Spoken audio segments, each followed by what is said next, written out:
Eu estava com a mão na maçaneta do quarto quando vi. A pilha de cinzas ainda fumegava no quintal. Ao lado, a lata de lixo tombada.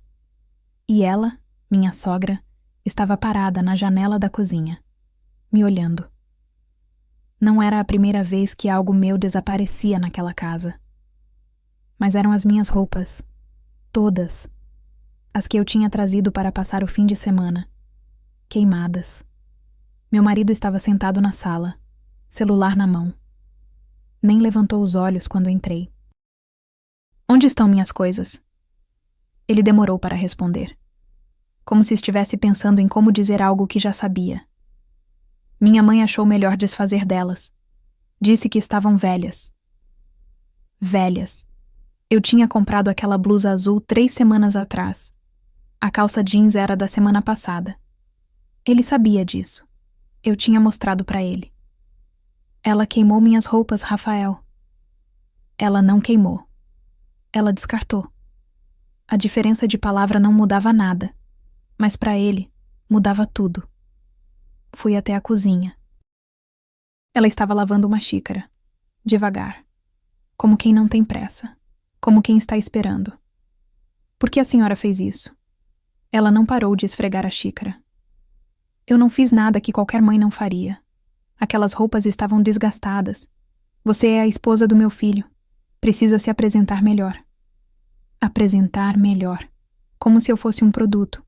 Como se meu corpo fosse um outdoor que ela precisava aprovar. Eu gostava daquelas roupas. Eu sei. Mas você vai aprender a gostar de coisas melhores. Eu posso te ajudar com isso. Ela secou a xícara. Colocou no armário. Virou para mim. Você quer que meu filho seja respeitado, não quer? Não era uma pergunta. Era uma ameaça disfarçada de conselho. Voltei para a sala. Rafael continuava no celular. Você vai falar alguma coisa com ela? Falar o quê? Ela tentou te ajudar. Ajudar. Essa palavra ia voltar muitas vezes. Sempre que ela fazia algo, era para ajudar. Sempre que eu reclamava, eu era ingrata. Naquela noite, dormi de costas para ele. Não porque estava brava, mas porque estava começando a entender que naquela casa eu não era a esposa. Eu era a intrusa que precisava ser corrigida. E o pior, ele concordava com isso. No começo, eu achava que era coisa da minha cabeça, que eu estava sendo sensível demais, dramática. Foi o que Rafael disse quando reclamei da primeira vez. A primeira vez foi 6 meses atrás. Almoço de domingo. Ela fez lasanha. Todo mundo elogiou. Eu também elogiei. Mas ela olhou para o meu prato e disse: Você não vai repetir?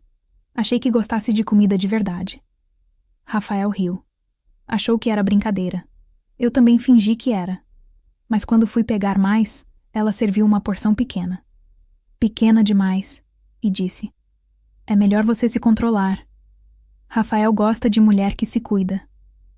Ele estava do outro lado da mesa. Ouviu. Não disse nada. Eu mastiguei devagar. Engoli. Sorri. Porque eu ainda achava que se eu fosse educada, se eu fosse compreensiva, ela ia me aceitar. Eu estava errada. 2 semanas depois, ela apareceu lá em casa sem avisar. Bateu na porta. Entrou. Olhou em volta como quem está avaliando um imóvel. Você não limpa direito, não é? A casa estava limpa. Eu tinha passado a manhã inteira limpando. Mas ela passou o dedo na beirada da estante e mostrou para Rafael. Olha isso, poeira. Eu ensinei você a não aceitar isso. Ele olhou para mim, não para ela. Para mim, como se eu tivesse falhado em algo importante. Eu vou limpar de novo. Não precisa. Eu limpo. Você obviamente não sabe. E limpou. Na minha frente. Na minha casa. Enquanto Rafael assistia televisão. Quando ela foi embora, eu tentei conversar com ele. Isso não é normal. O quê? Sua mãe vir aqui e limpar como se eu não soubesse fazer nada. Ela só está tentando ajudar. Ajudar de novo. Aquela palavra maldita. Eu não pedi ajuda. Mas você precisa. Olha, Eu sei que é difícil, mas minha mãe só quer o melhor para a gente. Ela sempre cuidou de mim. É assim que ela demonstra amor. Amor. Ele chamava aquilo de amor. Eu fiquei quieta, porque já estava começando a perceber que discutir não adiantava. Ele não estava do meu lado. Ele estava no meio. E no meio, ele sempre escolhia ela. As visitas começaram a ficar mais frequentes. Ela tinha chave. Eu não sabia que ela tinha chave. Até o dia que cheguei em casa e ela estava sentada na minha sala, sozinha, mexendo no meu computador. O que a senhora está fazendo? Ela fechou o notebook. Devagar, como se tivesse todo o direito. Rafael pediu para eu ver umas coisas. Trabalho, nada demais. Mentira. Eu sabia que era mentira, mas não tinha como provar. Ele não me falou nada. Porque ele sabe que você não entende dessas coisas. Ela levantou. Passou por mim. Parou na porta. Você devia agradecer por ter alguém que cuida do seu marido quando você não está. E saiu. Eu liguei para Rafael. Ele disse que não tinha pedido nada. Disse que ela devia estar confusa. Disse que eu estava exagerando. Mas ela tinha a chave. E ele tinha dado. A mudança foi sutil. Tão sutil que demorei para perceber que estava acontecendo. Rafael começou a repetir coisas que ela dizia. Frases que não eram dele. Opiniões que ele nunca tinha tido. Um dia, estávamos jantando. Eu tinha feito macarrão. Ele deu uma garfada. Mastigou. Parou. Minha mãe faz diferente. Eu sei. Eu faço do meu jeito. Mas o jeito dela é melhor. Ele nem percebeu o que tinha dito. Ou percebeu e não ligou. Continuou comendo. Como se aquilo fosse normal. Outra vez, eu comentei sobre uma promoção no trabalho. Eu estava animada. Tinha trabalhado meses para aquilo. Ele ouviu, acenou com a cabeça e disse: Minha mãe acha que você trabalha demais, que devia focar mais em casa. Ela disse isso? Disse, e eu concordo. Concordar. Ele concordava com tudo o que ela dizia, mesmo quando era sobre mim. Mesmo quando eu estava na frente dele. Comecei a reparar em outras coisas. Quando estávamos sozinhos, ele era de um jeito, gentil, atencioso. Mas quando ela estava por perto, ele mudava. Ficava distante, crítico. Como se precisasse provar algo para ela. E ela sabia disso. Eu vi nos olhos dela. Ela sabia que ele era diferente com ela. E usava isso. Um sábado, fomos almoçar na casa dela. Ela fez aquele mesmo prato que sempre fazia. Frango com batatas. Rafael elogiou. Eu também elogiei. Mas ela olhou para mim e disse: Você come muito rápido. Parece que não foi educada para comer à mesa. Rafael deu risada. Não foi uma risada de deboche. Foi uma risada de quem concorda. De quem acha que é verdade. Eu larguei o garfo. Respirei fundo. Contei até 5. Eu como no meu ritmo. Eu sei, mas seu ritmo é errado. Ela cortou outro pedaço de frango. Mastigou. Me olhou de novo. Rafael merece alguém que saiba se comportar. Eu sempre disse isso para ele. Ele não respondeu. Mas também não me defendeu. Fomos embora em silêncio. No carro, eu tentei falar. Tentei explicar o que estava sentindo. Que aquilo não era normal. Que ela estava me humilhando. E que ele estava deixando. Você está sendo paranoica. Paranoica? É. Minha mãe só quer que você melhore. Ela tem razão em algumas coisas. Em quais coisas? Ele não respondeu. Mas a resposta estava clara. Em todas. Naquela noite, eu chorei no banheiro. Baixinho. Porque não queria que ele ouvisse. Porque se ele ouvisse, ia dizer que eu estava exagerando. Que estava sendo fraca. Que precisava melhorar. E talvez, naquele momento, eu até acreditei nisso. Mas alguma coisa dentro de mim estava começando a mudar. Eu não sabia ainda o que era. Mas estava. Eu estava parando de tentar agradar. E começando a observar. Foi no aniversário da irmã dele que eu entendi. Ela não estava me atacando por impulso. Ela estava me destruindo com planejamento. A festa era pequena. Família. Alguns amigos próximos. Eu tinha comprado um vestido novo. Nada extravagante. Só algo bonito. Algo que me fazia sentir bem. Quando cheguei, ela me olhou de cima a baixo. Demorou, como se estivesse memorizando cada detalhe para usar depois. Que vestido interessante. Interessante. Não bonito, não elegante. Interessante. Ela virou para as outras mulheres da família e disse, alto o suficiente para eu ouvir. Eu sempre digo para o Rafael que a gente não pode controlar de onde as pessoas vêm. Só pode tentar ajudar elas a melhorar. As mulheres riram. Não foi uma risada maldosa. Foi pior. Foi uma risada de concordância. De quem entendeu exatamente o que ela quis dizer. Eu fiquei parada, segurando minha bolsa, sorrindo, porque eu ainda não sabia o que fazer além de sorrir. Rafael estava do outro lado da sala. Ele ouviu. Eu sei que ouviu. Mas continuou conversando como se nada tivesse acontecido. Mais tarde, na cozinha, ela veio até mim, sozinha. Fechou a porta. Eu preciso te falar uma coisa, de mulher para mulher. Ela cruzou os braços, inclinou a cabeça. Usou aquele tom que parecia gentil, mas não era. Você sabe que o Rafael poderia ter casado com qualquer uma, né? Ele teve outras namoradas, mulheres bem posicionadas, bem educadas. Mas ele escolheu você, e eu apoiei, mesmo achando que era um erro. Eu não respondi, porque qualquer coisa que eu dissesse seria usada contra mim. Mas agora você precisa fazer sua parte, precisa estar à altura. Porque se não estiver, ele vai perceber.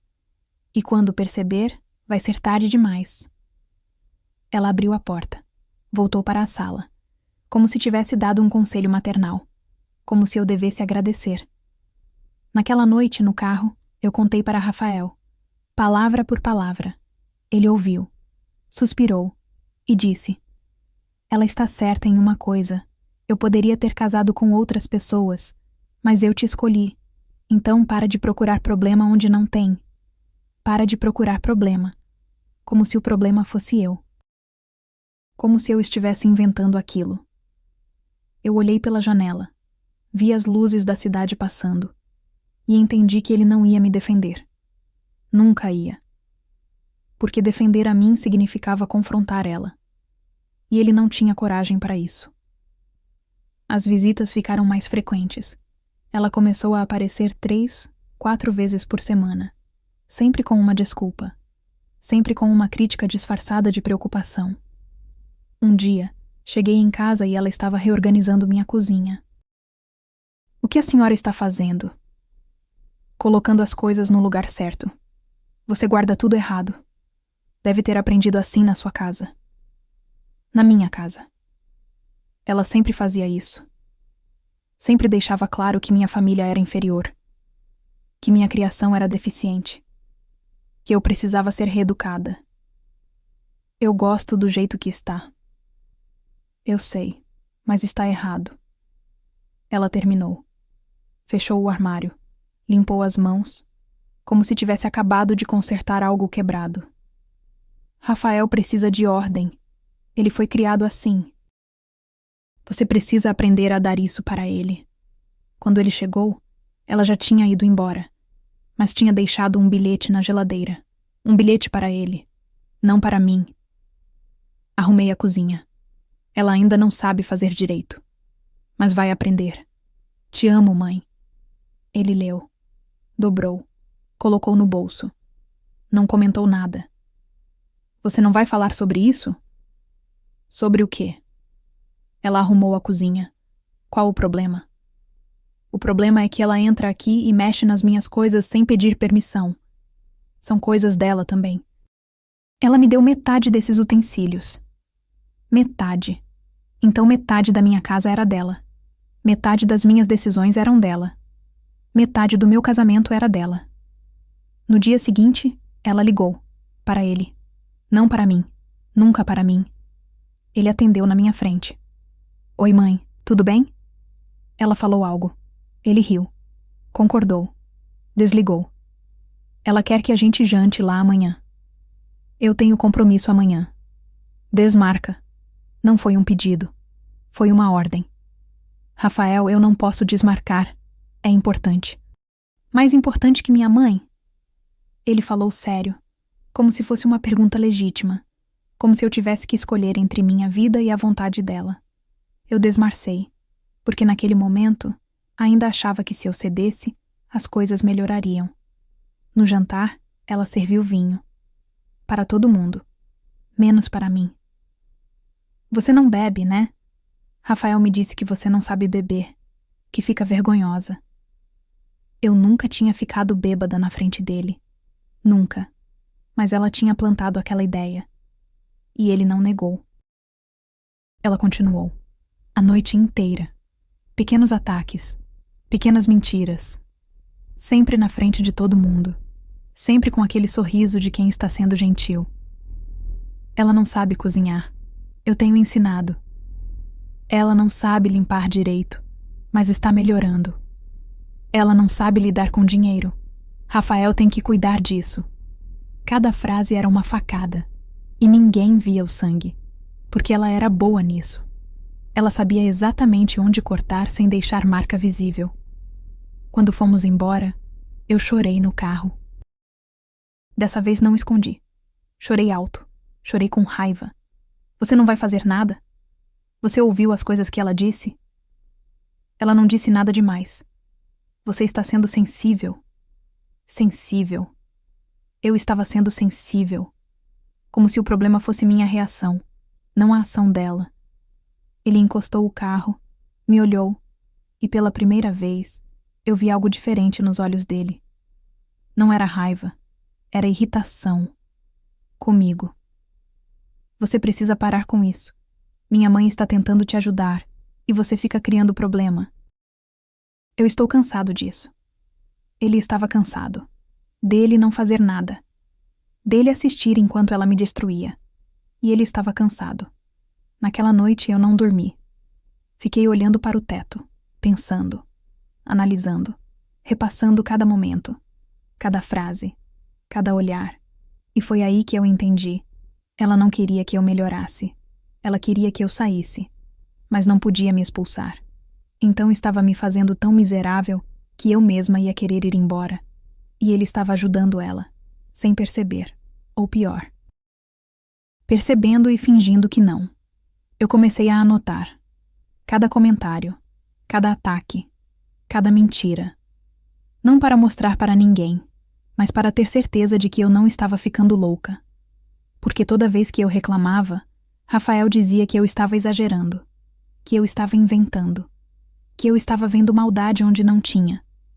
Mas tinha. E eu precisava provar, para mim mesma. A lista cresceu rápido. Em 2 semanas eu tinha 3 páginas. Coisas que ela tinha dito. Coisas que ela tinha feito. Coisas que Rafael tinha ignorado. Mostrei para ele. Sentei na frente dele. Coloquei o papel na mesa. Li. Dia 12. Ela disse na frente das suas tias que eu não sei me vestir. Dia 15. Ela reorganizou meu guarda-roupa e jogou fora 2 blusas sem perguntar. Dia 18. Ela disse para você que eu não cuido direito da casa. Você concordou. Ele olhou para o papel. Depois para mim. E deu risada. Você anotou isso? Anotei. Porque você diz que eu invento. Você não inventa. Você exagera. E agora está anotando para criar uma narrativa. Isso é obsessivo. Obsessivo. Eu estava sendo obsessiva por documentar o abuso. Não ela por cometer. Ele levantou. Foi para o quarto. A conversa tinha acabado. Para ele. Mas para mim, tinha começado outra. Uma conversa comigo mesma. Sobre o que eu estava disposta a aguentar. E até quando. No final de semana seguinte, fomos para a casa de praia dela. Ela tinha insistido. Disse que precisávamos de um tempo em família. Rafael concordou antes de me perguntar. No primeiro dia, Ela fez questão de me colocar para dormir no quarto menor, o quarto que cheirava a mofo, o quarto onde a cama rangia a cada movimento. É que o quarto bom é do Rafael. Ele sempre dorme lá, desde criança. Ele dormiu lá, sozinho.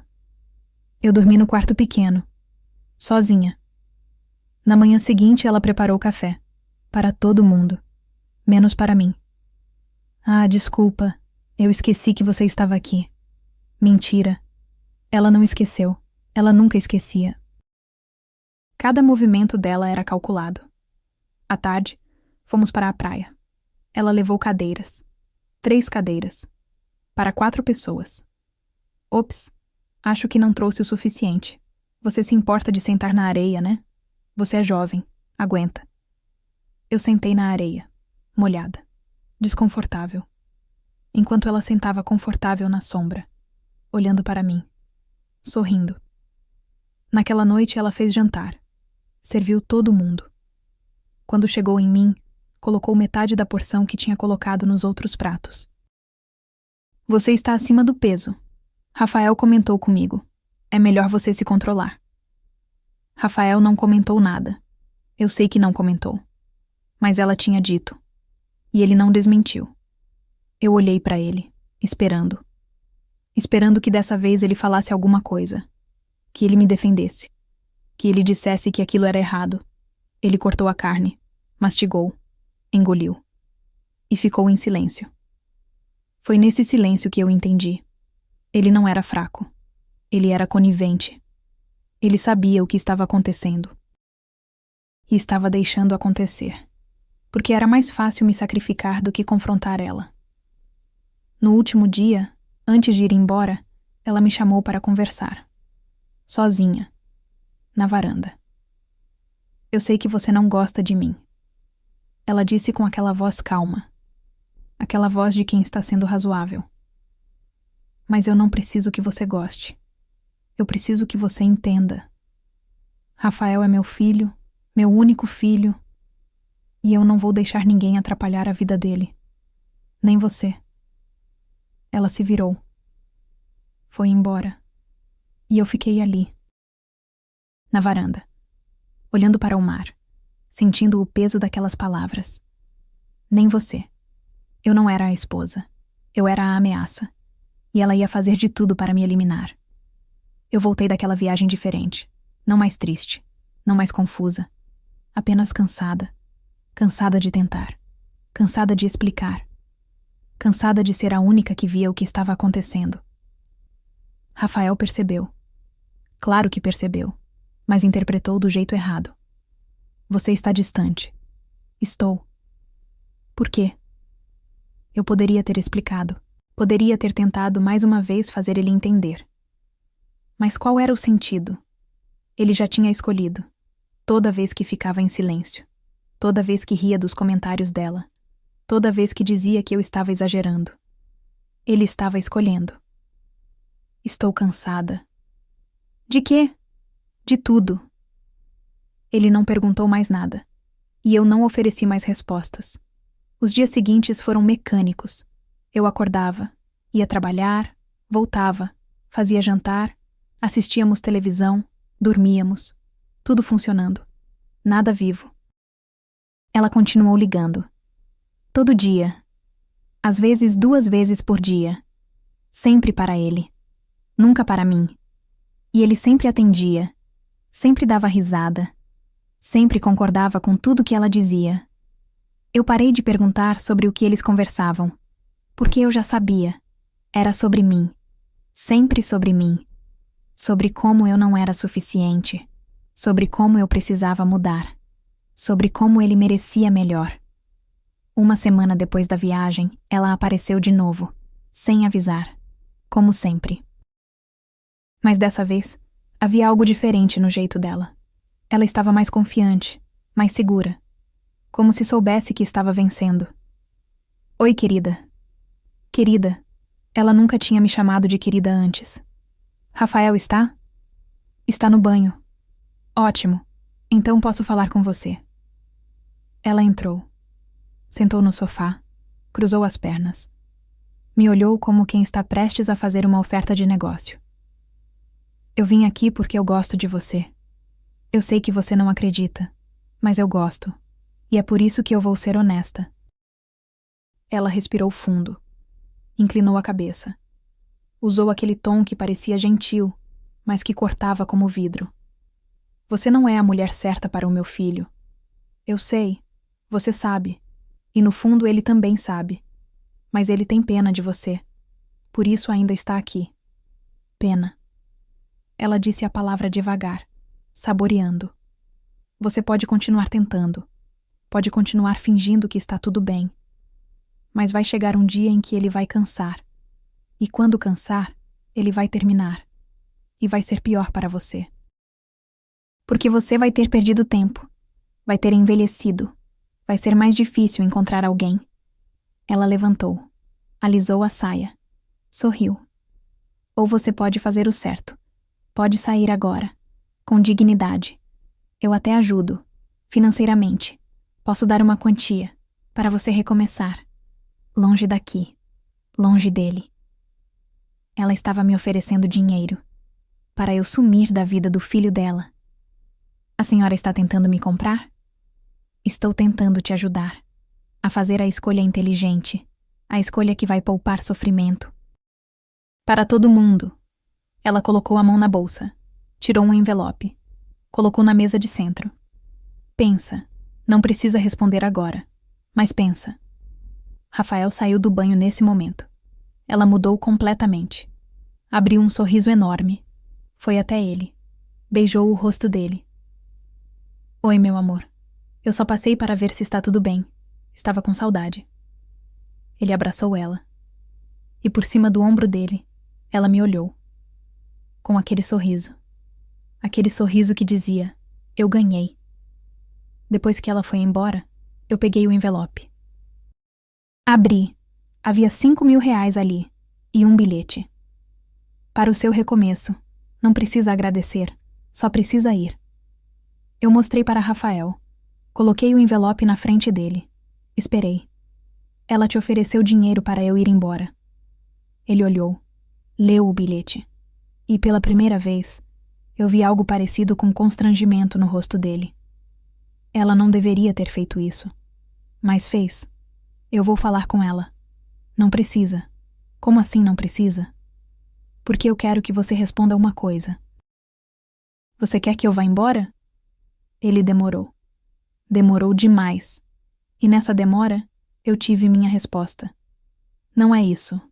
Então é o quê? É que as coisas estão difíceis. Você está diferente. Minha mãe está preocupada. Eu estou preocupado. Preocupado? Com o quê? Com o fato de eu não estar mais sorrindo enquanto era humilhada? Com o fato de eu não estar mais aceitando tudo calada? Eu estou diferente porque eu cansei, Rafael. Cansei de ser tratada como se eu fosse um problema. Cansei de ser desrespeitada. Cansei de você deixar. Eu não deixo nada. Você que é sensível demais. Sensível demais. De novo. Sempre. Como se o problema fosse minha sensibilidade. Não a crueldade dela. Sua mãe tentou me comprar. Me ofereceu dinheiro para eu sair da sua vida. E você acha que eu sou sensível demais? Ela fez errado. Mas ela fez porque se preocupa comigo. E eu? Você se preocupa comigo? Ele não respondeu. Virou o rosto. Foi para o quarto. E eu fiquei ali. Sozinha. Segurando aquele envelope. Sentindo o peso daqueles 5.000 reais. 5.000 reais. Era quanto eu valia para ela. Era quanto ela estava disposta a pagar para eu desaparecer. Rasguei o dinheiro. Nota por nota. Deixei os pedaços espalhados na mesa. E senti pela primeira vez um pouco de controle. Ela achava que podia me comprar. Achava que podia me quebrar. Mas eu não era mais aquela mulher que chegou na casa dela 6 meses atrás. Aquela mulher que queria agradar. Que queria ser aceita. Eu tinha mudado. E ela ainda não tinha percebido. Nos dias seguintes, ela ligou várias vezes. Rafael atendia. Conversavam baixo. Ele desligava e não comentava nada. Eu também não perguntava. Mas eu sabia. Ela estava cobrando uma resposta. Queria saber se eu tinha aceitado o dinheiro, se eu ia embora. Uma semana depois, ela apareceu de novo. Mas dessa vez, Rafael não estava. Ela sabia que ele não estava, porque ela tinha ligado antes. Tinha perguntado. Tinha esperado ele sair. Tocou a campainha. Eu abri. Ela não sorriu. E então? E então o quê? Você decidiu? Decidi. E? Eu não vou a lugar nenhum. O rosto dela mudou. A máscara caiu. Por um segundo. Só um segundo. Mas eu vi. Eu vi a raiva, a surpresa, a frustração. Você está cometendo um erro. Talvez. Mas é meu erro para cometer. Ela deu um passo para frente. Entrou na minha casa, sem ser convidada, como sempre. Você acha que vai ganhar? Você acha que ele vai escolher você? Eu não estou competindo. Está sim. E está perdendo. Ela andou pela sala. Olhou em volta. Tocou nas coisas. Nas minhas coisas. Como se estivesse avaliando, julgando, decidindo o que merecia ficar e o que merecia ser descartado. Ele é meu filho. Eu criei ele. Eu conheço ele. Eu sei o que é melhor para ele. E você não é. A senhora já deixou isso claro.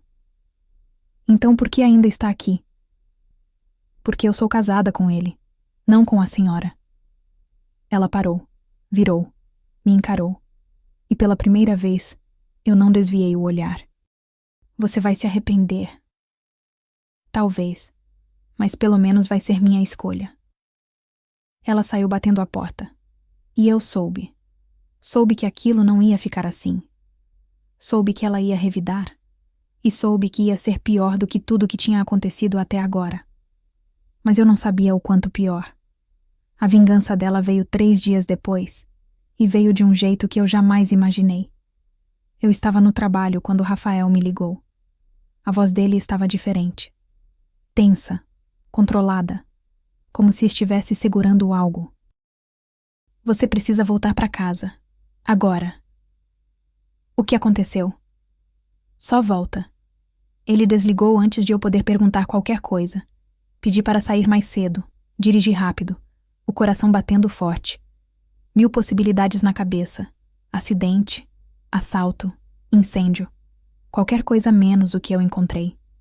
Quando cheguei, Rafael estava parado na porta, de braços cruzados, o rosto fechado.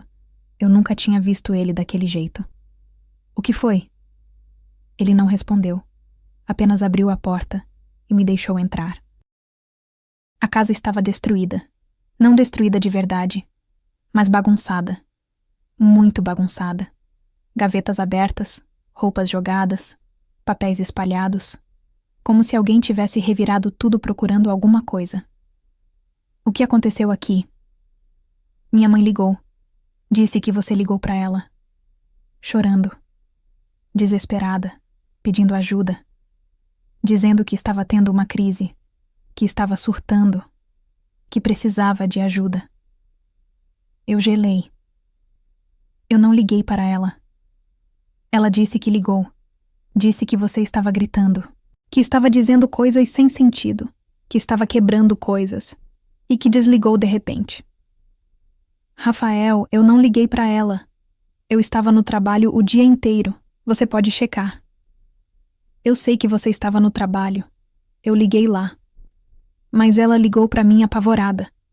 Disse que precisava vir aqui, que você podia fazer alguma besteira. Então, eu dei a chave para ela e pedi para ela vir verificar. A chave. Ele tinha dado a chave para ela, de novo. E aí? E aí ela veio e encontrou isso. Ele apontou para a bagunça, para as gavetas abertas, para as roupas no chão. Ela disse que estava assim quando chegou. Disse que você deve ter feito isso antes de ir trabalhar. Que você deve estar em crise. Que precisa de ajuda. Eu olhei em volta. Olhei de novo. E entendi. Ela tinha feito aquilo. Ela tinha revirado tudo. E tinha culpado a mim. Ela está mentindo. Por que ela mentiria? Porque ela quer me ferrar, Rafael. porque ela quer que você ache que eu sou louca. Que eu estou surtando, para você terminar comigo. Você está ouvindo o que está dizendo? Você acha que minha mãe entraria aqui e destruiria nossa casa só para te incriminar? Isso não faz sentido. Fazia sentido. Total sentido. Mas só para quem conhecia ela de verdade. E ele não conhecia. Ele só conhecia a versão que ela queria que ele conhecesse. Eu não fiz isso. Então quem fez? Ela. Ele deu risada. Uma risada amarga. Uma risada de quem está perdendo a paciência. Minha mãe. Claro. Minha mãe que entrou aqui e bagunçou tudo. Porque ela não tem mais o que fazer. Porque ela é uma vilã de novela. É isso? É isso. Você está ficando paranoica. Paranoica. De novo. Sempre. Como se eu fosse o problema. Como se eu estivesse inventando tudo. Eu não estou inventando nada. Ela está fazendo isso e você está deixando. Eu não estou deixando nada. Eu estou tentando entender o que está acontecendo. E você não está me ajudando. Você só fica me acusando, acusando ela. Acusando todo mundo menos você. Porque eu não fiz nada. Eu gritei. Pela primeira vez eu gritei. E foi nesse grito que eu vi algo mudar no rosto dele. Não foi compreensão. Foi medo. Medo de mim. Você está vendo? Você está alterada. Está gritando. Está fora de controle. Exatamente como minha mãe disse. Ele pegou o celular. Digitou alguma coisa. E colocou o telefone no ouvido. Quem você está ligando? Minha mãe. Para ela vir aqui. Para a gente conversar os três. Para a gente resolver isso? Não. Não? Eu não vou falar com ela. Não vou ficar na mesma sala que ela. Não vou deixar ela me acusar de mais nada. Então você está confirmando que tem algo errado com você. O que está errado comigo é que eu casei com um homem que não me defende, que acredita mais na mãe do que na esposa, que prefere me achar louca do que admitir que a mãe dele é manipuladora. Ele desligou o telefone, me olhou. E pela primeira vez, eu vi algo parecido com dúvida nos olhos dele. Não dúvida dela, dúvida de mim. Eu preciso de um tempo, preciso pensar. Pensar no quê? Se isso vai funcionar. Se a gente vai funcionar. Ele pegou as chaves, saiu e me deixou sozinha na casa bagunçada. Na casa que ela tinha destruído. Na casa que ele acreditava que eu tinha destruído. Sentei no chão, no meio da sala, rodeada pelas minhas coisas jogadas, e chorei. Mas não foi um choro de tristeza. Foi um choro de raiva. De indignação. De injustiça. Ela tinha planejado aquilo. Tinha ligado para ele. Tinha dito que eu estava em crise. Tinha vindo aqui. Tinha bagunçado tudo. E tinha me incriminado. E tinha funcionado. Ele acreditou nela. Como sempre. Eu comecei a arrumar, devagar, colocando cada coisa no lugar. E enquanto arrumava, eu pensava. Pensava em como ela era boa nisso. Em como ela sabia exatamente o que fazer para me destruir sem sujar as próprias mãos. Peguei meu celular. Liguei para minha irmã. Contei tudo. Ela ficou em silêncio. E depois disse: sai dessa casa. Agora. Vem para cá. Fica uns dias comigo. Eu não posso. Pode sim. Você precisa sair daí. Antes que fique pior. Já está pior. Então antes que fique impossível. Eu desliguei. Olhei em volta. Para a casa que eu tinha tentado transformar em lar. Para as paredes que eu tinha pintado. Para os móveis que eu tinha escolhido. E senti que nada daquilo era meu. Nunca tinha sido. Rafael voltou tarde da noite. Eu estava sentada no sofá, esperando. Ele entrou, fechou a porta, me olhou. Eu conversei com minha mãe. Claro que conversou. Ela está preocupada. Disse que você precisa de ajuda. Que talvez fosse bom você conversar com alguém, um profissional. Um profissional. Ela queria que eu fosse ao psicólogo, para provarem que eu era louca, para terem um laudo, uma confirmação oficial de que o problema era eu. Eu não preciso de psicólogo. Todo mundo precisa, não é vergonha. Eu sei que não é vergonha, mas eu não vou porque ela sugeriu. Eu não vou fazer nada que ela sugere. Então você vai fazer o quê? Vai continuar assim? Vai continuar acusando ela de coisas absurdas? Vai continuar criando caso? Criando caso. Eu estava criando caso por não aceitar ser destruída. Eu vou te fazer uma pergunta, e eu quero que você responda com honestidade. Ele sentou, cruzou os braços, esperou. Você acredita em mim? Ele demorou, e nessa demora, eu já sabia a resposta. Eu quero acreditar. Querer não era acreditar. Querer era duvidar educadamente. Mas minha mãe não tem motivo para mentir. Ela nunca mentiu para mim. Ela sempre me protegeu. Sempre quis o melhor para mim. E você tem estado estranha. Diferente. Distante. Diferente porque eu estava sendo quebrada. Distante porque eu estava me protegendo. Mas ele não via isso. Ele só via o que ela queria que ele visse. Então você escolheu. Eu não escolhi nada. Escolheu sim. Você escolheu acreditar nela, não em mim. Você escolheu a versão dela, não a minha. Não é sobre escolher versões, é sobre ver os fatos. Os fatos? Que fatos? Os que ela inventou? Os que ela plantou? Os que ela manipulou? Chega. Ele levantou. Foi para o quarto. E eu fiquei ali, sozinha, de novo. Peguei meu celular, fui até a câmera e gravei. Gravei a casa arrumada. Gravei cada cômodo, cada gaveta fechada, cada coisa no lugar. E salvei com data e hora, porque eu sabia. Sabia que ela ia tentar de novo. E da próxima vez, eu ia ter prova.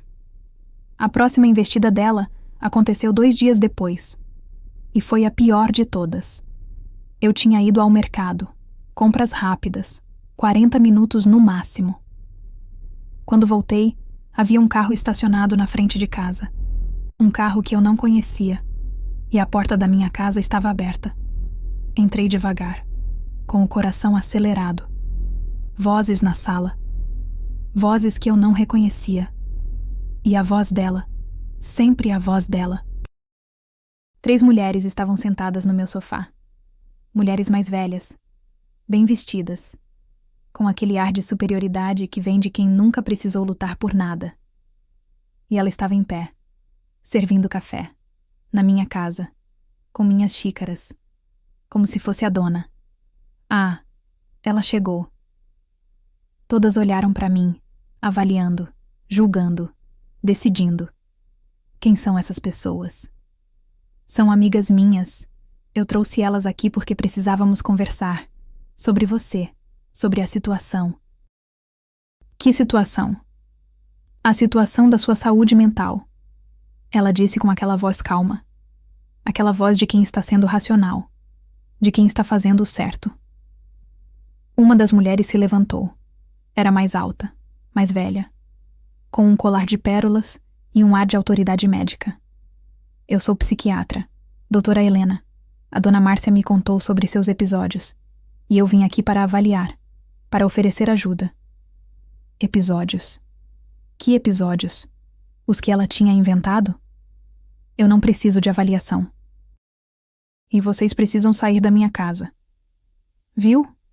Agressividade, recusa de ajuda, comportamento defensivo. São sinais clássicos. A psiquiatra falou como se estivesse dando aula. Como se eu fosse um caso clínico interessante. Sinais de quê? De um possível transtorno. Precisaríamos de mais sessões para um diagnóstico definitivo, mas Dona Márcia me contou sobre as crises, sobre a paranoia, sobre as acusações infundadas, e isso indica que você precisa de tratamento. Tratamento. Ela queria me internar, ou no mínimo me medicar, para me calar, para me controlar, para me invalidar completamente. Eu não tenho crise nenhuma. Não tenho paranoia. E minhas acusações não são infundadas. Ela está mentindo. Isso é exatamente o que estou falando. Você não consegue aceitar ajuda.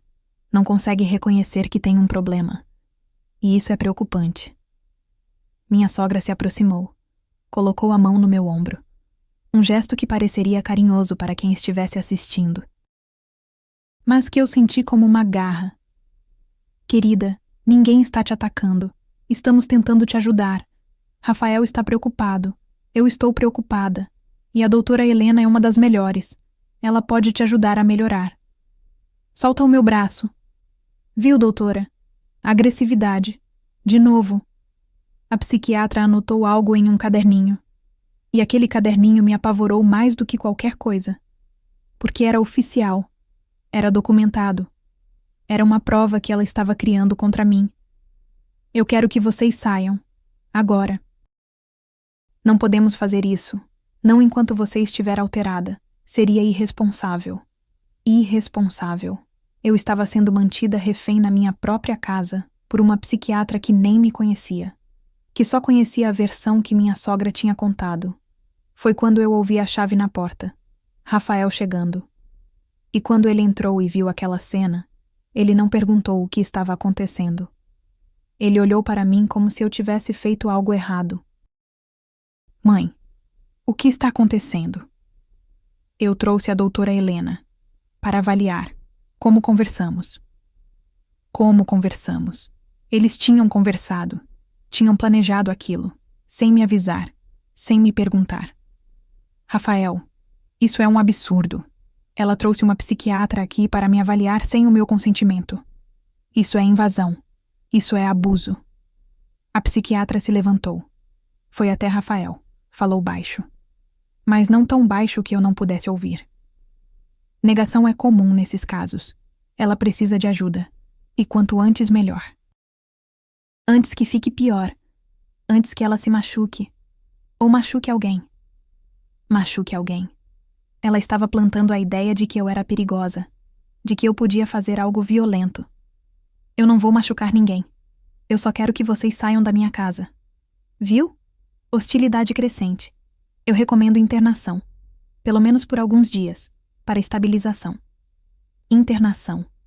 Ela disse a palavra com naturalidade, como se estivesse recomendando férias.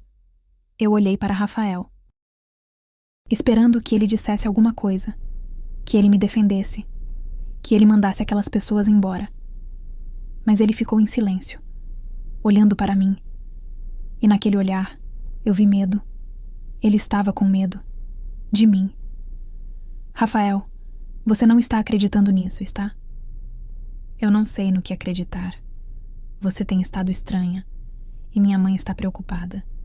E agora uma profissional está dizendo a mesma coisa. Uma profissional que nem me conhece, que só ouviu o lado dela, que nem me fez uma pergunta antes de decidir que eu preciso ser internada. A psiquiatra suspirou, como se estivesse perdendo a paciência com uma criança teimosa.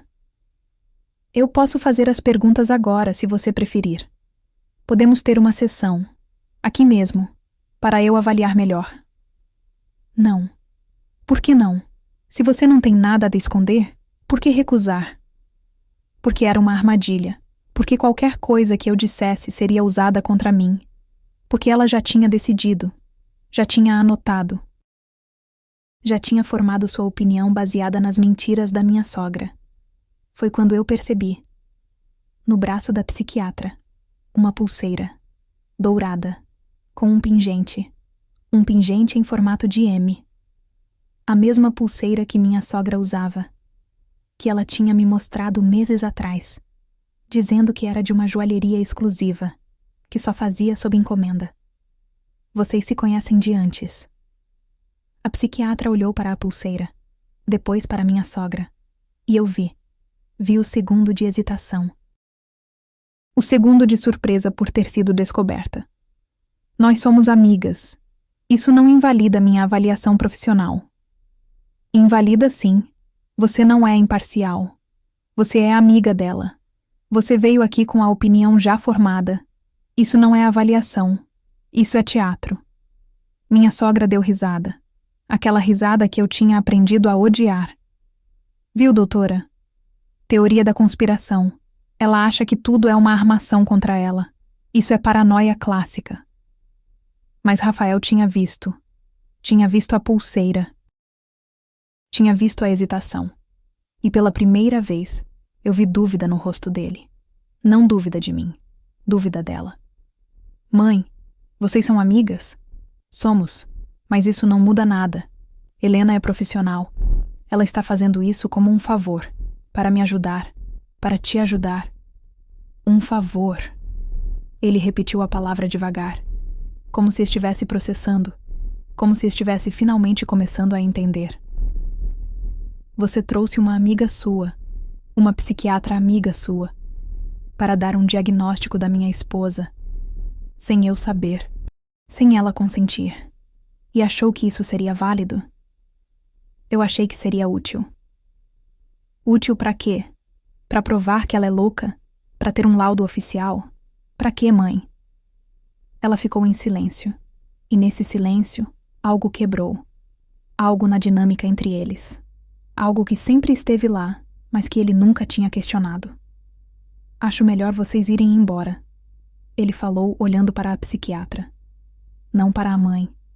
E quando a psiquiatra começou a protestar, ele repetiu, mais firme.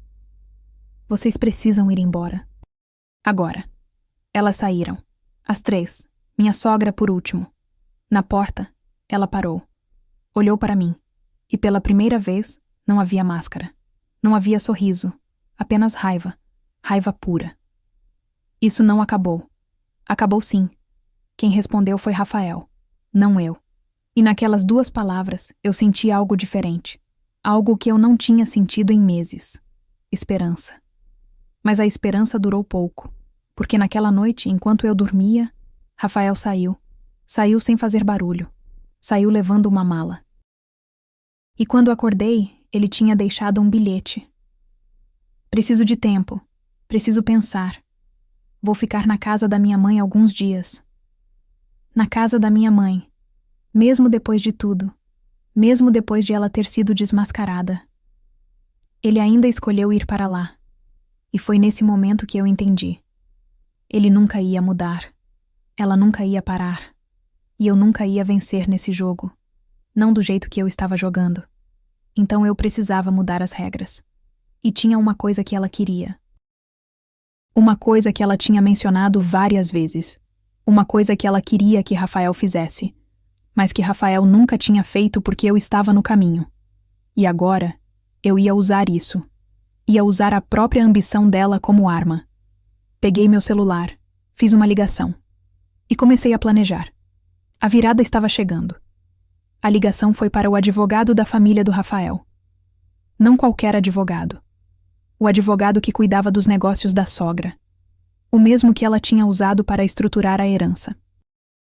A mesma herança que ela sempre usava como moeda de barganha. Dr. Augusto atendeu no segundo toque. Alô? Dr. Augusto, aqui é a esposa do Rafael. A gente precisa conversar. Houve uma pausa. Uma pausa calculada. Ele sabia quem eu era. Sabia da situação. Provavelmente já tinha ouvido a versão dela. Sobre a proposta que a dona Márcia fez. Sobre a empresa. A que ela quer que o Rafael assuma, mas que eu sempre fui contra. Outra pausa. Mais longa. Estou ouvindo. Eu mudei de ideia. Acho que o Rafael deveria aceitar. Acho que é uma boa oportunidade. E eu gostaria de conversar sobre os detalhes, sem ela saber, ainda. Ele ficou em silêncio por alguns segundos, processando, calculando os ângulos. Isso é interessante. Ela sempre disse que você era o obstáculo. Eu era, mas não sou mais. Só preciso de algumas garantias. Algumas coisas colocadas no papel. Antes de eu convencer ele. Que tipo de garantias? Vamos marcar um encontro. Eu explico pessoalmente. Amanhã. No seu escritório. Sem o Rafael. Sem ela. Ele concordou. Porque advogados gostam de negócios. E aquilo era um negócio. Desliguei. Respirei fundo. E pela primeira vez em meses, eu me senti no controle. A empresa era o sonho dela, não dele.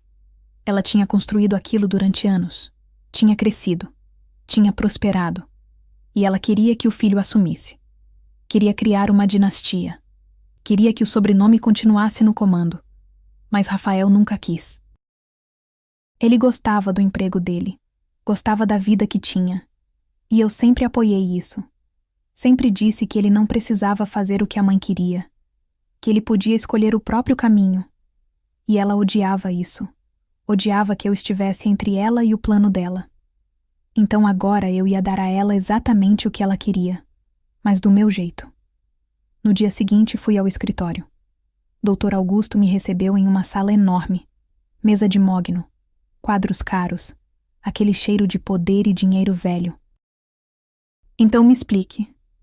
É simples. Eu vou convencer o Rafael a aceitar a proposta. Ele vai assumir a empresa. Vai fazer a transição que ela quer. Vai ser o sucessor perfeito. E o que você ganha com isso? Proteção. Ele inclinou a cabeça.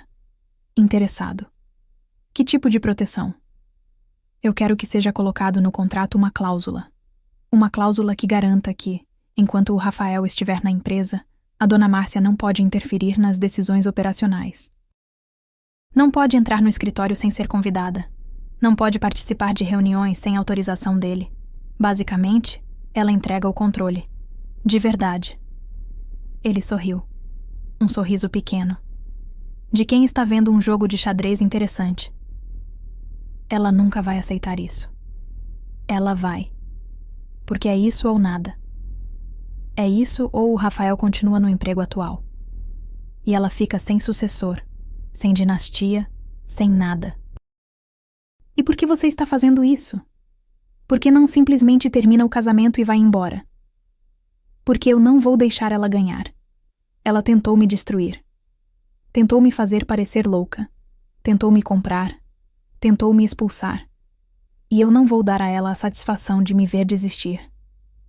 Ele ficou olhando para mim, avaliando, medindo, decidindo se eu era séria. Você sabe que isso pode explodir na sua cara, né? Se ela descobrir que você arquitetou isso, ela não vai descobrir. Porque você não vai contar. E eu não vou contar. E o Rafael vai achar que foi ideia dele. Como? Eu vou plantar a ideia. Devagar. Vou fazer ele acreditar que pensou nisso sozinho. Que é a decisão certa. Que é o que ele sempre quis. E quando ele aceitar, você apresenta o contrato. Com a cláusula. E diz que é padrão. Que é para proteger os interesses dele. Ela vai reclamar. Mas vai assinar. Porque a alternativa é perder ele completamente. Dr. Augusto se recostou na cadeira. Entrelaçou os dedos, e depois de um longo silêncio, ele acenou com a cabeça. Você é mais esperta do que ela imagina. Eu sei. Saímos do escritório 2 horas depois, com tudo acertado, com o contrato sendo preparado, com a armadilha montada. Agora, eu só precisava fazer minha parte. Rafael voltou para casa 3 dias depois. Ele estava diferente, mais calado, mais pensativo. Ele tinha passado aqueles dias na casa dela, ouvindo, sendo convencido, sendo manipulado. Mas ele voltou. E isso significava alguma coisa. A gente precisa conversar. Ele sentou no sofá. Eu sentei na poltrona, mantendo distância, mantendo controle. Eu sei que as coisas estão difíceis. Eu sei que minha mãe exagerou, com a psiquiatra, com tudo. E eu sinto muito. Sente muito. Não era um pedido de desculpas completo, mas era o mais próximo que eu ia conseguir. Tudo bem. Mas eu também acho que a gente precisa de um recomeço. Precisa de algo que nos una de novo, que nos dê um objetivo comum. Ele respirou fundo, como se estivesse prestes a dizer algo importante. Minha mãe me ofereceu a empresa, de novo, e eu estive pensando. Talvez seja a hora, talvez seja o que a gente precisa, uma mudança, um desafio novo.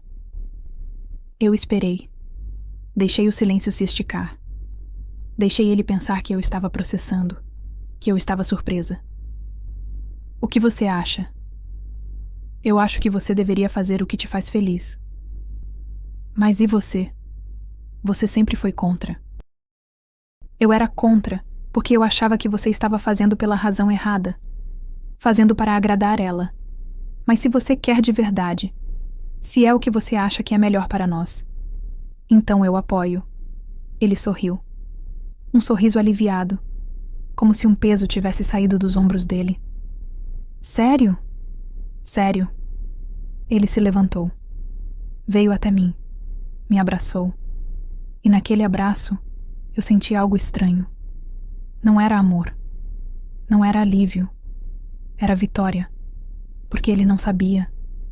Ele achava que estava no controle. Achava que estava tomando a decisão. Mas era eu. Sempre fui eu.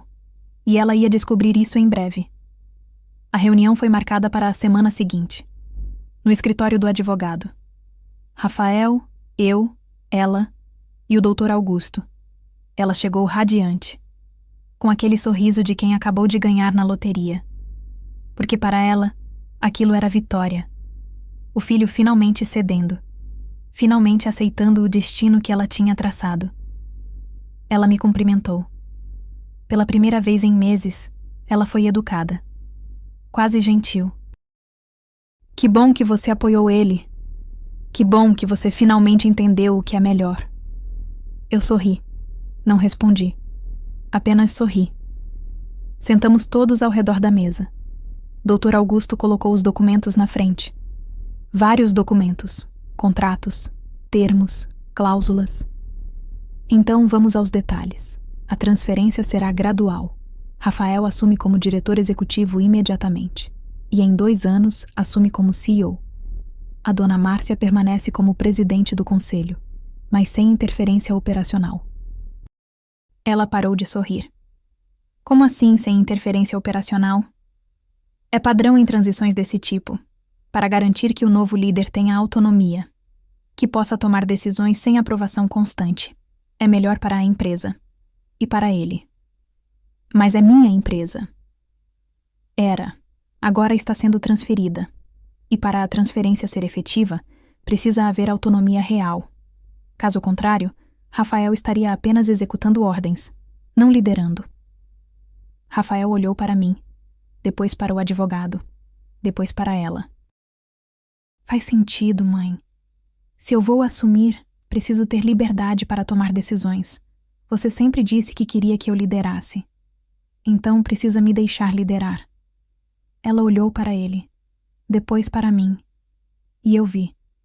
Vi o momento exato em que ela entendeu. Entendeu que tinha sido manipulada. Que tinha caído em uma armadilha. Minha armadilha. Foi você, ela disse baixo.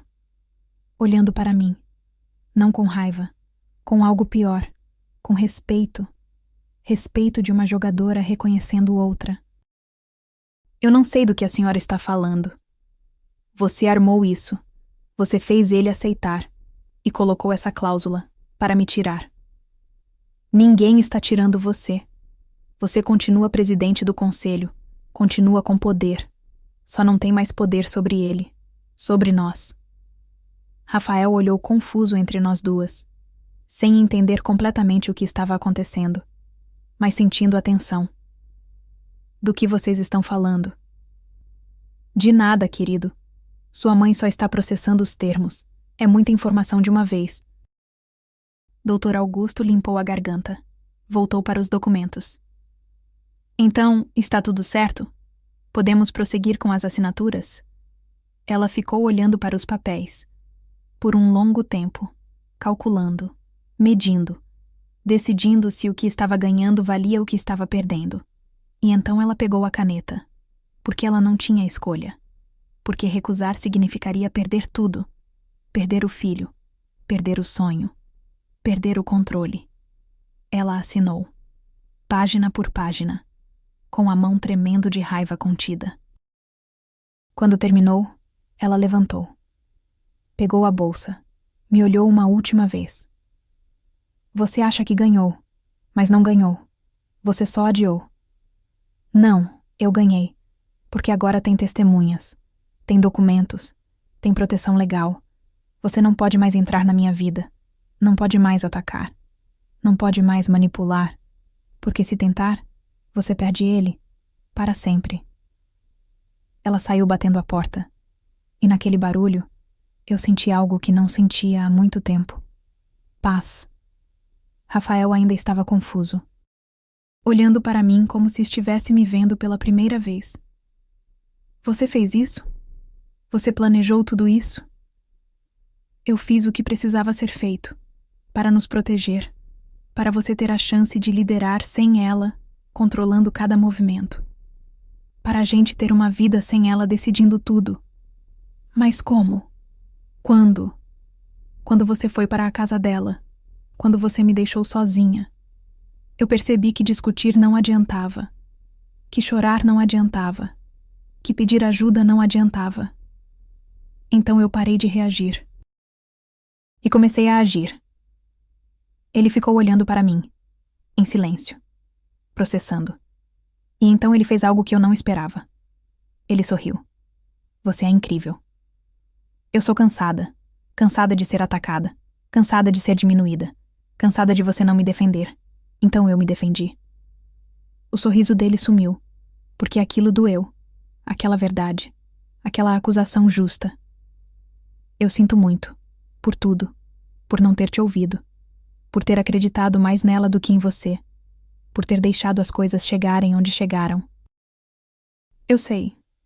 Me perdoa? Eu olhei para ele. Para o homem que eu tinha amado. Que eu ainda amava. Mas que tinha me ferido profundamente. E eu pensei. Pensei se perdão era suficiente. Se desculpas eram suficientes. Se alguma coisa era suficiente para apagar tudo o que tinha acontecido. Eu não sei ainda. Mas eu sei que agora a gente tem uma chance. Uma chance de recomeçar sem ela no meio. Uma chance de construir algo que seja só nosso. E se você quiser isso de verdade, se você estiver disposto a fazer sua parte, então talvez a gente consiga. Eu quero. Eu juro que quero. Então me prova. Não com palavras, com ações. Me mostra que você me escolhe. Me mostra que quando ela tentar voltar, quando ela tentar manipular de novo, você vai ter coragem de dizer não. Eu vou. Eu prometo. Promessas. Ele era bom em promessas. Agora eu ia ver se ele era bom em cumprir. Saímos do escritório juntos. E pela primeira vez em meses, eu não senti aquele peso no peito. Aquela angústia constante. Aquele medo de que a qualquer momento ela ia aparecer e destruir tudo de novo. Porque agora ela não podia. Não sem consequências. Não sem perder o que mais importava para ela. O controle sobre o filho. 3 meses se passaram. 3 meses de silêncio dela. 3 meses sem ligações diárias. Sem visitas surpresa. Sem comentários venenosos disfarçados de preocupação. Ela tentou no começo. Ligou algumas vezes. Sempre com desculpas. Sempre querendo falar sobre a empresa. Sempre querendo saber dos detalhes. Mas Rafael aprendeu a colocar limites. Mãe, isso é operacional. Eu decido. Está no contrato. E ela tinha que aceitar, porque não tinha escolha. Eu não sei se ela mudou de verdade. Provavelmente não. Pessoas como ela não mudam. Apenas recuam. Reorganizam. Esperam pelo momento certo para atacar de novo. Mas a diferença é que agora eu sei quem ela é. Sei do que ela é capaz. E sei como me defender. Rafael mudou também. Não completamente. Ele ainda tinha aquela tendência de querer agradar, de evitar conflito, de buscar aprovação. Mas ele estava tentando. Estava aprendendo a me ouvir, a me ver, a me defender quando necessário. Um dia, ela apareceu sem avisar. Velhos hábitos. Mas dessa vez, Rafael estava em casa. Mãe, a gente conversou sobre isso. Você não pode aparecer sem ligar antes. Eu só vim trazer umas coisas, umas roupas velhas do seu pai. Achei que você gostaria. Roupas. Sempre alguma desculpa.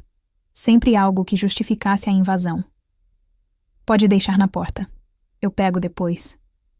Ela olhou para ele, surpresa, magoada, como se ele tivesse cometido uma traição imperdoável. Você não vai me deixar entrar? Não hoje. A gente está ocupado. Ela olhou para mim, com aquele olhar que eu conhecia tão bem.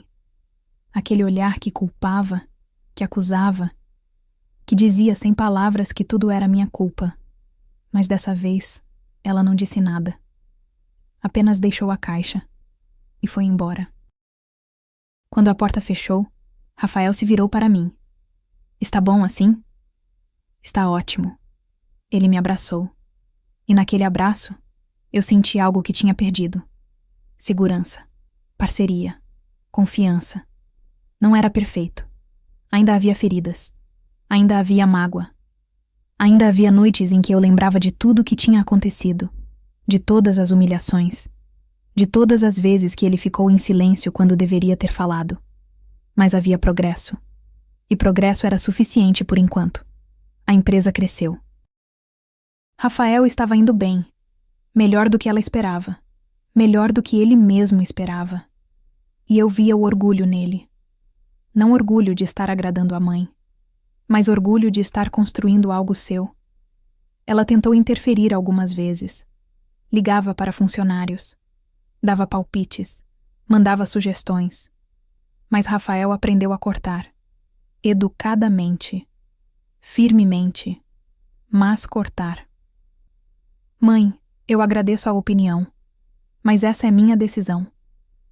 E ela tinha que aceitar. Tinha que engolir. Tinha que assistir o filho crescer longe do controle dela. Não foi vingança. Não foi punição. Foi apenas justiça. Justiça de ter conseguido construir uma vida onde ela não era o centro. Onde ela não decidia tudo. Onde ela não destruía tudo. Minha irmã me ligou um dia, rindo. Eu não acredito que você conseguiu. Eu realmente não acredito. Conseguiu o quê? Virar o jogo. Usar a arma dela contra ela. Você é um gênio. Não sou gênio. Só estava cansada de perder. Mas você não perdeu. Você ganhou. E do jeito certo. Sem gritar. Sem bater porta. Sem fazer escândalo. Só usando a inteligência. Ela tinha razão. Eu tinha ganho. Não porque destruí ela, mas porque me libertei dela. Porque construí uma barreira que ela não podia atravessar. Porque transformei a própria ambição dela em minha proteção. Encontrei ela por acaso alguns meses depois, no supermercado. Ela estava sozinha, escolhendo frutas. Quando me viu, congelou. Por um segundo. Apenas um segundo. E então recompôs a máscara. Oi. Oi. Ficamos ali, em silêncio.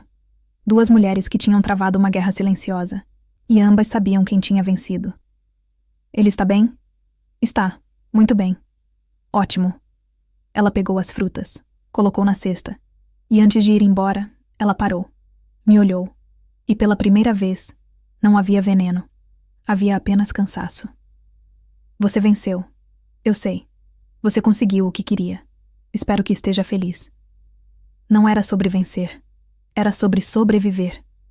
Ela acenou com a cabeça. E foi embora. E eu fiquei ali, sozinha no corredor de frutas, sentindo algo estranho. Não era alegria. Não era satisfação. Era apenas paz. Voltei para casa. Rafael estava na cozinha, preparando o jantar. Algo que ele tinha começado a fazer. Algo que a mãe dele nunca deixou que ele fizesse. Encontrei sua mãe no mercado. Ele parou. Me olhou, preocupado. E nada. A gente conversou. Foi educado. Foi breve. Foi normal. Como você está? Bem. Surpreendentemente bem. Ele sorriu. Voltou para o fogão. E eu sentei na mesa, observando, pensando em tudo o que tinha acontecido, em tudo que eu tinha perdido, em tudo que eu tinha ganhado. Não era um final perfeito. Não era aquele final de filme onde todo mundo chora e se abraça e pede desculpas e vive feliz para sempre. Era um final real. Um final onde as feridas ainda existiam, onde a mágoa ainda doía, onde o perdão era um processo, não um momento. Mas era um final onde eu tinha voz, onde eu tinha poder. Onde eu não era mais a vítima, e isso para mim era vitória suficiente. A guerra tinha acabado, não com explosão, não com confronto final, mas com um contrato, com cláusulas, com limites claros. Ela não tinha sido destruída, apenas contida. E talvez isso fosse melhor, porque destruir ela significaria destruir parte dele. E eu não queria isso. Eu só queria paz. E finalmente, pela primeira vez em muito tempo, eu tinha.